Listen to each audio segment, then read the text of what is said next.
যেটা তোমরা সামনে বুকের চেনটা দেখতে চেয়েছো আর হাতে লাইনিংটা না লাগালে চুড়িদার কেমন লাগবে সেটা দেখতে চেয়েছো, সেটা একটু দেখিয়ে দিই।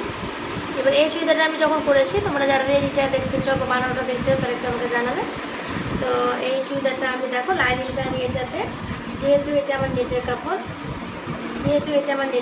যার জন্য আমি এখানে বাটা সিল্কের কাপড় দিয়েছি, এবার তোমরা যদি মনে করো যে না আমরা ইয়ের কাপড় দেবো, বাটা সিল্কের কাপড় তো অবশ্যই দিতে হবে, কারণ সুতি যদি লাইনিং দেওয়া হয় কালারটা উঠে যাবে, যেহেতু এর নেট, যার জন্য কালারটা উঠে গেলে খারাপ লাগবে। যদি একান্ত দিতে হয় এর ভেতরে দিতে হবে লাইনিং, কিন্তু বাটা সিল্কের কাপড়টা একটু ওপরে দিতে হবে, না হলে এটা খারাপ লাগবে দেখতে।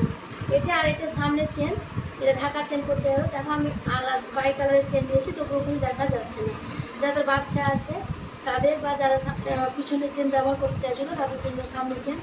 আর এটা আমি গোল গলায় চেনটা করেছি, যারা নতুন হাতে করবে গোল গলায় করতে যাবে না, যারা একটু, আর গোল গলা করতে গেলে একটু ধরে করতে হবে। আর এই হাতটা মেনলি তোমাদেরকে আমি দেখানোর জন্য করেছি। এই হাতে দেখো আমার এটা আমি